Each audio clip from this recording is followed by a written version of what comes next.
There you go. Thanks for being here. It's great to hear you guys talk about this stuff because you're at the center of it. I want you to pretend that it's just a few years from now and that you're our bosses.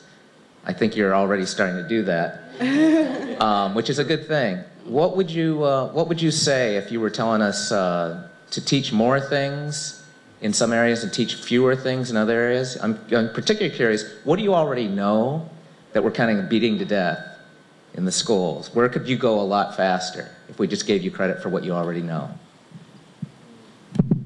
Let me see. I think what you could possibly do is get some basic skills. This refers to your question before that, is like, we're not like taught typing. And like, I went through all my years of high school and I'm now just learning how to type. And that's kind of important when you get to college and you need to know how to type a 10-page essay in like a day or two, which they expect you to do. And I think that's like one thing like that you guys are lacking in, like basic skills like outside of this, not just academics and everything.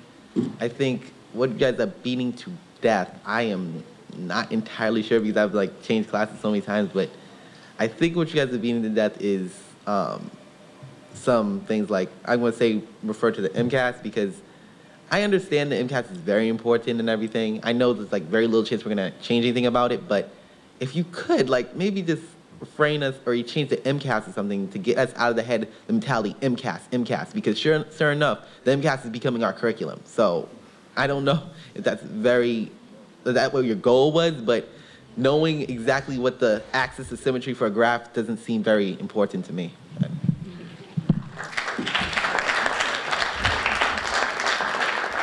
I agree with what you're saying, but please don't say that it's too late for the MCAS, because especially if people your age are saying it's too late, then it will never change. Okay, and there are a lot of people out there that are working to change that and to offer alternatives. It's going to take time, okay? But please do not give up, because if we give into it, it'll definitely stay, okay? What I want to ask was in the same vein about cell phones. Okay, because I personally think that cell phones do have a place in education. But what I'm worried about, or what people have told me they're worried about, is what you just said about people using them, misusing them, right? So I think, this is what I'm asking, okay?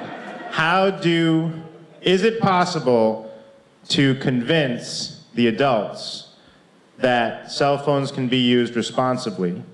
And can we count on students to discipline themselves and use it responsibly? Or will there always be students that just abuse it, so will we never be able to do it? Like, how do we make this happen? Help me. I personally think that to convince adults to let us use our cell phones wisely is very difficult, because like a parent, they'll want their child to just put all the electronics away and just pay attention.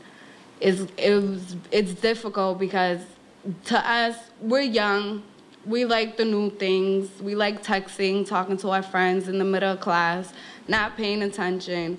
And it's difficult because it's like, they're gonna think, okay, well, if we let the students do it, then all right, we'll see if there's a change. But I'm not saying everybody's hard-headed, but everybody's just gonna be like, oh, okay, well, the new rule is that we get to use our cell phones. Oh, let's abuse it. It wouldn't be right. So I think it's gonna be difficult to convince adults to let students use their cell phones responsibly. I agree with her, and what I was gonna say is that let's say if my school do it, everybody's gonna want to come to my school. They're gonna be like, I want to go to BFA because they get to use their cell phone during class and take notes and whatnot. But what I want to say is that if the teachers let us use our cell phone to take notes, like let's say we're taking notes on Monday and then we have a quiz on Friday. The teacher can write in her paper saying that, okay, well, the days we have quiz, when you walk in, turn on your cell phone. I heard it till the end of the period. And then at the end of the period, you can have it back. So you're not using your cell phone to cheat with it. And the other thing is that while you're taking notes, you shouldn't be answering your calls coming in or checking your text messages because it really doesn't make sense for it. So it really depends on how you can trust the student or the group of students that you have to allow them to use the cell phone. But this is going to take a while before somebody agrees to it.